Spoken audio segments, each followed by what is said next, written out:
库尔斯克近日战报，乌军建立新包围圈，挤压俄军生存空间。乌军再次袭击特维尔机场，打进莫斯科，戏言成真。2个乌军北约装备旅抵达别尔哥罗德和库尔斯克缓冲区，连接战一触即发。顿涅茨克战区乌军反攻异常顺利，摧毁俄军多个装甲旅和弹药库。美国或将向乌克兰援助可改变战局的 JASSM 导弹。波兰呼吁北约国家击落进入其领空的俄军导弹。北约是否会参战？精彩资讯即将开始。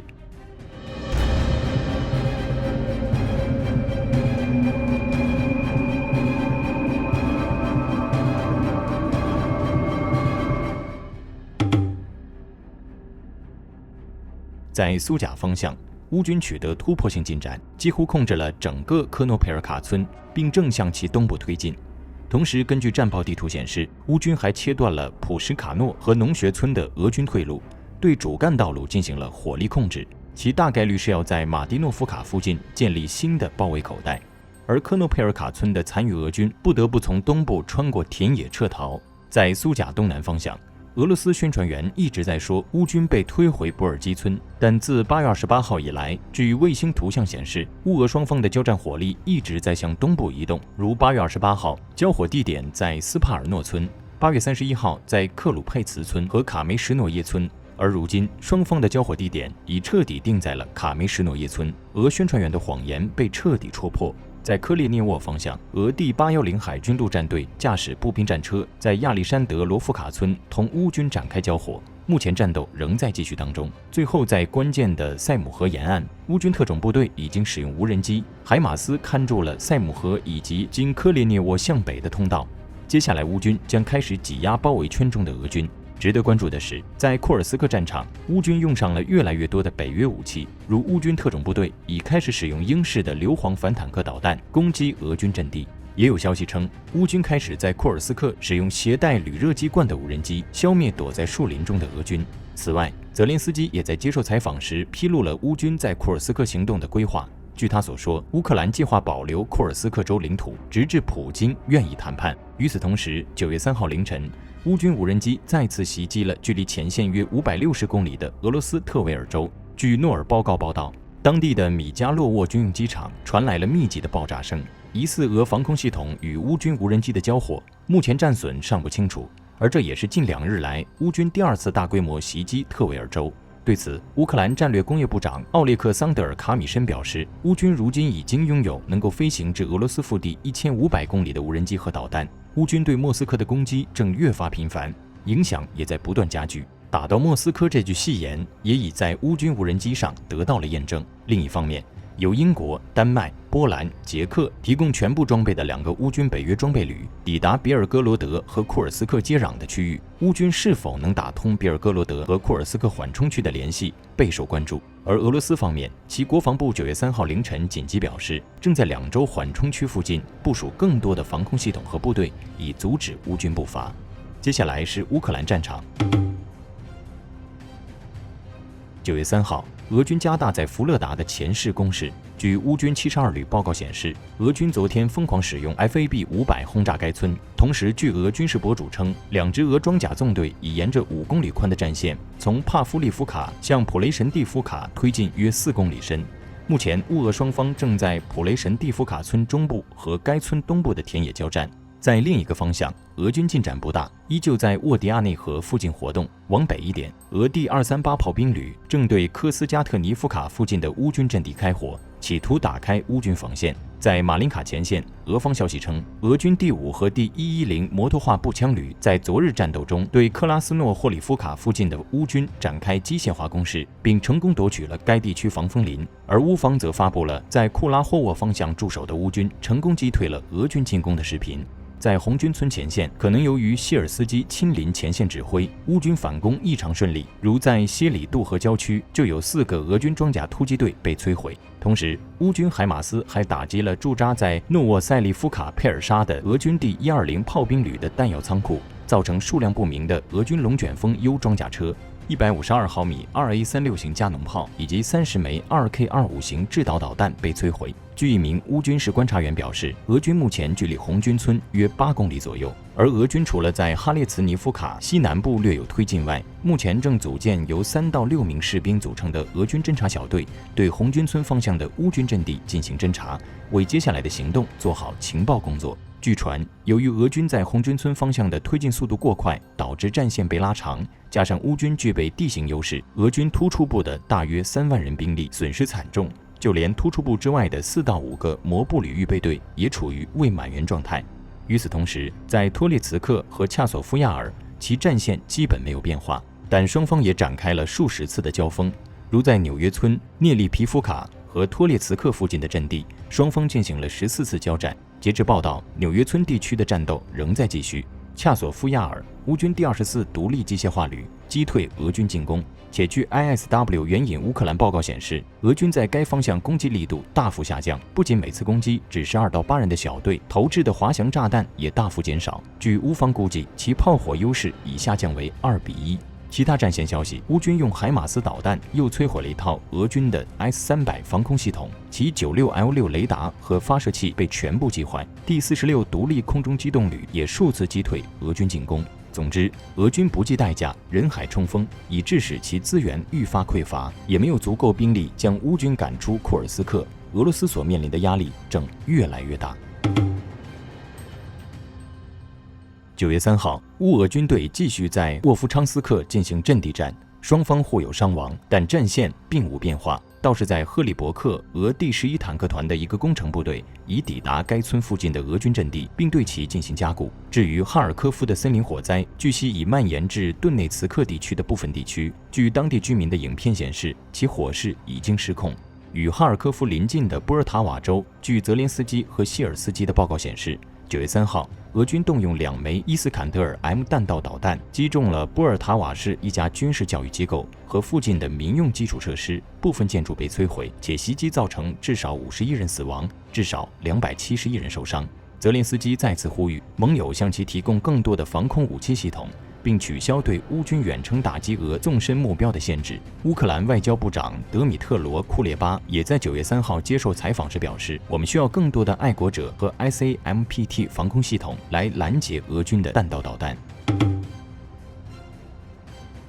面对泽连斯基和库列巴的呼吁，美国有了新回应。据路透社9月3号援引美国官员的话报道称，未来几个月，美国将向乌克兰移交联合空对地防区外导弹，称这些导弹将被纳入最近的援助计划中。只是在移交前还需解决一些技术问题，毕竟 JASSM 导弹目前只能由美制战机搭载和发射。此外，美国官员还向路透社表示，向乌克兰提供 JASSM 巡航导弹有可能会改变俄乌战争的走向。据悉，这些导弹不仅会从乌军 F-16战机上发射，也将从乌军所用的非美制战机上发射，如米格29、苏24和苏27战机等，从而对俄军形成更大的威胁。而且，该导弹的射程可达370公里，超过了乌军目前所拥有的所有导弹或武器。它的到来将迫使俄军将其部队聚集地以及后勤补给仓库再向后撤至几百甚至上千公里，从而使前线俄军补给更加困难，战术行动也将更加复杂。其450公斤的弹头也将是摧毁克赤大桥、俄军机场等目标的利器。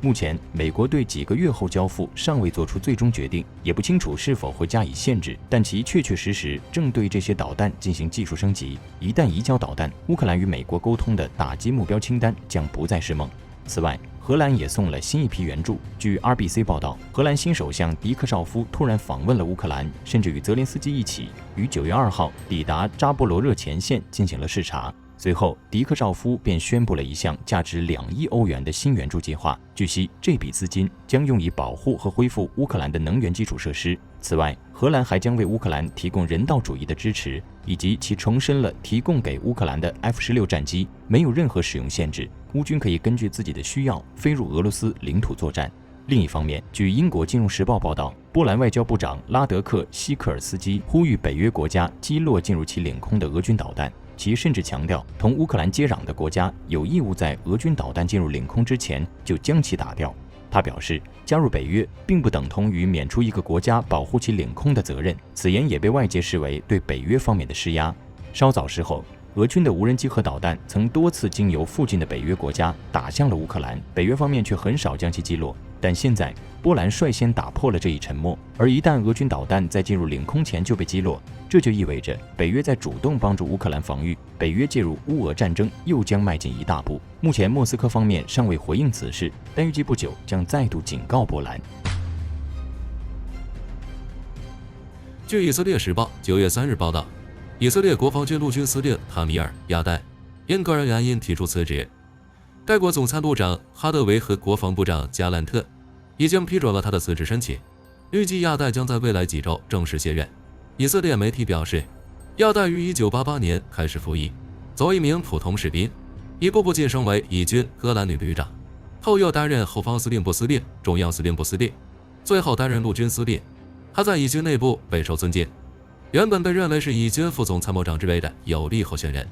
没想到竟以辞职而收场。有媒体猜测，亚代辞职的原因可能是认为自己晋升无望。过去3年，亚代一直担任陆军司令，但是现任的副总参谋长阿米尔·巴拉姆预计不会在短时间内结束任期，而且还有传闻说，阿维斯并不打算推荐亚代担任下一任副总参谋长。在亚代辞职之后，现任以军北方司令部司令的奥里·戈尔丁接任副总参谋长的几率将会增加不少。另外，根据黎巴嫩媒体的说法，在亚代辞职之前，以色列安全和军事机构内部曾出现了一波辞职潮。报道称，以色列8200部队指挥官约西瑟里尔也计划在未来几周宣布辞职，理由是真主党突袭的8200部队总部。萨利尔认为自己未能尽到提前预警的责任。在此之前，以色列国防军军事情报局局长阿哈隆·哈利瓦、以色列国防军加沙师指挥官阿维·罗斯恩菲尔德也分别于今年4月和6月宣布辞职，理由是在去年10月的哈马斯行动中，其未能保护到以色列的边境地区。9月3日，澳大利亚国防部对外宣称，首次派遣战机赴印度参加了其主办的多国联演。据悉，这次联演名为塔朗沙克蒂2024，演习时间为8月30日至9月13日，地点在印度焦特布尔空军基地。累计有11个参与国和18个观察国，其中澳大利亚皇家空军共派遣出3架咆哮者战机以及120名士兵。有媒体指出，近年来印澳两国的防空合作不断加强，如印度空军曾在2018年、2022年、2024年参加了澳大利亚举行的漆黑军事演习，印度海军的 P-8I 海王星侦察机也与澳大利亚空军进行了一系列演练行动。此次联演将再一次加深两国的合作关系。此外，据日本共同社报道，日澳双方还将在9月5日举行外交国防2+2会谈。参加此次会谈的人员包括日本外务大臣上川洋子、防卫大臣木原仁以及澳大利亚外长黄英贤。双方将围绕联演行动与安全合作交流进行具体的细节讨论。据悉，此次会谈的一个重要议题是，日本决定参与到澳大利亚海军新型军舰的竞标，打算以该国的最上级护卫舰为基础，与澳大利亚海军共同开发新型护卫舰。不过，由于护卫舰属于具杀伤力装备项目，根据日本防卫装备转移3原则，必须先与澳大利亚签署共同研发合作计划，并获得日本内阁会议和国家安全保障会议同意，才能正式对外出口。因此，双方可能会探讨此事的相关事宜。如果能够协商一致，澳大利亚将会成为日本继美国、意大利之后的又一个共同合作开发防卫装备的国家。需要注意的是，除日本外，西班牙、韩国、德国也被澳大利亚列为开发新型军舰的候选合作国家，并且他们已经向澳大利亚公开了各自的军舰技术信息。澳大利亚将会根据各国提出的方案进行对比，选出最终的合作者。英暂停向以色列出售武器。据英国广播公司报道，9月2日，英国外交大臣拉米对外宣称，将暂停向以色列出售部分武器，包括战斗机、直升机、无人机以及各种军备物资所需的零部件。以色列很快对此事进行了回应，认为英国正在做一个错误的决定。有媒体表示，据以色列军事采购信息显示，英国对以色列的武器销售规模很小，仅占以色列进口总额的1%。因此，该媒体认为，英国此次的军售禁令基本上并不会对以色列产生较大的影响，但两国后续的合作关系可能会有所变化。据战区9月3日报道，美空军和2家军火公司签署了一项合约，研发名为小型混合空中加油套件的全新装备。SHAPK 的核心概念是将传统加油机上的伸缩式加油系统整合至一个外挂式的吊舱中，让常规战机也能变身迷你加油机，从而能够在高速飞行中执行空中加油任务。当然，要对高速飞行中的战机进行精准加油，难度自然要比传统的加油任务更高。为此，美空军正在考虑使用 F-15战斗机来搭载 SHAPK 吊舱，再多搭配一名飞行员协助操作，从而实现高速飞行状态下的空中加油。另外，近些年来各国都在研究无人加油机，希望能够利用这项技术来降低空中加油的风险。因此，随着这项技术逐渐成熟，未来战场上可能会出现越来越多的无人加油机。再结合上 SHAP 吊舱这种新概念装备，使用无人加油机执行高速飞行加油任务，也并非不可能。据韩华海洋公司新闻稿显示，美军舰沃利10埃拉号已经进入狙击基地进行维护检修。按照美海军计划，这艘舰艇将在狙击基地进行为期3个月的维护修理，之后将再次交付给美海军。鉴于这是美国第一艘入韩检修的军舰，具有极高的历史意义，韩华海洋公司表示将会采用最先进的维修技术来保证它的准时交付。据保加利亚军事网9月3日报道，印度计划在未来8年内为苏30卡亚战机生产240具发动机，预计总投入约31.3亿美元。这些发动机的生产工作将由印度斯坦航空有限公司负责。其实，早在2000年，印度斯坦航空就已经和俄罗斯礼炮设计局签署了一份关于生产苏30NKI 发动机组件的协议。按照当时的协议内容，俄罗斯允许印度生产54%的发动机组件。如果按照当时的比例分配，俄罗斯此次的收入将达到14亿美元。另外，苏30KI是印度空军的中坚力量，目前约有272架还在服役。预计这批发动机能够提升这些战机的使用效率，从而增强印度空军整体的作战能力。据多方媒体报道，9月2日，阿根廷海军从挪威购买的4架 P3反潜机中的第一架，现已抵达丘布特省特雷里乌的海军空军基地，并分配给了第3海军部队海军探索中队。为了能够尽快将其投入使用，阿根廷海军已派遣飞行员前往美国，接受这些飞机的相关培训。据自由时报9月4日报道，洛马公司日前公布了一段影片，显示一架武装版黑鹰直升机正在亚利桑那州尤马实验场接受飞行测试。与常规黑鹰有所不同，武装版黑鹰的两侧加装有4个武器挂架，和装备地狱火导弹 GIU-19加特敌重机枪，以及瞄34迷你炮及枪等装备。此外，两侧机舱门也能够加装机枪，也就是说，一架武装版黑鹰可同时携带6组武器，升空火力相当强悍。另外，武装版黑鹰的机首位置装有一组光学或红外线侦搜镜头，可与飞行员配备的夜视战术会联动，进而追踪锁定目标。需要注意的是，这架武装版黑鹰已经在尤马实验场完成了实弹测试，如果综合数据达标的话，美军很可能会扩大其规模，并投入作战部署行动。据塔斯社报道，9月2日夜间，俄罗斯总统普京抵达蒙古国的乌兰巴托机场，开启为期2天的访问计划。据悉，普京访问蒙古国之所以备受关注，主要因为蒙古国是海牙国际刑事法院的会员国，曾签署过罗马规约。根据这一条约，所有会员国都有义务逮捕国际法院通缉名单上的人，而普京恰巧就在这个名单内。正因如此，当传出普京要访问蒙古国的消息时，乌克兰和海牙法院就呼吁蒙古国履行条约义务，希望该国能够在普京踏入领土时将其逮捕。但显然，蒙古国并没有履行这一义务。鉴于蒙古国拒绝履行国际刑事法院的裁决，乌克兰对外宣称将和盟友对其进行反制措施。据俄罗斯卫星通讯社9月3日报道，俄罗斯列宁格勒军区副司令瓦列里·穆明扎诺夫于9月2日被拘捕调查，理由是涉及2000万卢布的贿赂案。据悉，这已经是俄罗斯第9位涉嫌贪腐而被拘捕的高层人物。此前已有多位俄罗斯国防部的副部长被捕入狱。据基辅独立报报道，9月4日，乌克兰外长库列巴向乌议会递交辞呈，此外，据乌克兰媒体报道，多名乌克兰政府高管在9月3日递交辞呈，包括乌副总理奥利加·斯特凡尼希娜、战略产业部长哈梅申，以及司法部长和环境部长等，再加上今年早些时候离职的官员，目前乌克兰政府内阁有约1/3的席位空缺。好了，本期视频内容到这里就结束了。大家觉得北约会主动帮助乌克兰防御吗？欢迎在评论区留言讨论。我是火力军，下期再见。